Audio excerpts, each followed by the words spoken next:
O'zgidromet hafta boshida qanday ob-havo bo'lishini ma'lum qildi. Assalomu alaykum aziz muxlis. Agarda bizning kanalimizda mehmon bo'lsangiz, bizga obuna bo'lishni hamda videolarimiz ostida bir dona like tugmasini bosib qo'yishni unutmang. O'zgidromet 7-aprelda dushanba kuni ob-havo prognozini e'lon qildi. Toshkent shahrida havo biroz bulutli bo'ladi. Kechasi yomg'ir yog'adi, momaqaldiroq bo'lishi mumkin. Kunduzgi yog'ingarchilik kutilmaydi. Harorat kechasi 15-17 daraja, kunduzi esa 26-28 daraja iliq bo'ladi. Qoraqalpog'iston Respublikasi hamda Xorazm viloyatida havo biroz bulutli bo'ladi. Yog'ingarchilik kutilmaydi. Harorat kechasi 11-16 daraja, kunduzi esa 23-28 daraja iliq bo'ladi. Buxoro va Navoiy viloyatida havo biroz bulutli bo'ladi. Yog'ingarchilik kutilmaydi.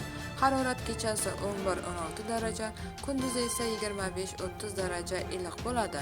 Toshkent viloyatida havo biroz bulutli bo'ladi. Kechasi va ertalab ba'zi joylarda yomg'ir yog'adi. Momaqaldiroq bo'lishi mumkin. Harorat kechasi 12-17 daraja, kunduzi esa 25-30 daraja iliq bo'ladi. Sirdaryo, Samarqand, Jizzax viloyatlarida havo biroz bulutli bo'ladi. Yog'ingarchilik kutilmaydi.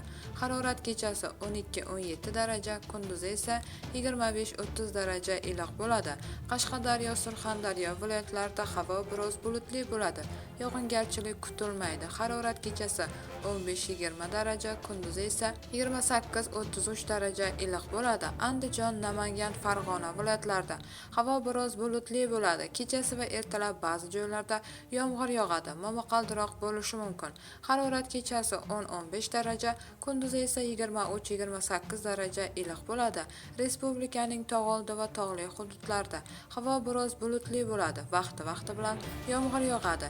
Kechasi va ertalab ba'zi joylarda kuchli bo'lishi mumkin.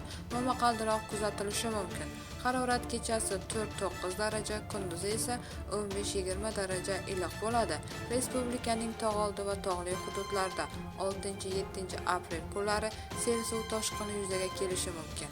6-8 aprelda Toshkent, Namangan viloyatlarining tog'li hududlarida qor ko'chish xavfi e'lon qilindi. Bu xabarni barcha yaqinlarimizga jo'natib qo'yamiz hamda videomiz ostida bir dona like tugmasini bosishni unutmaymiz.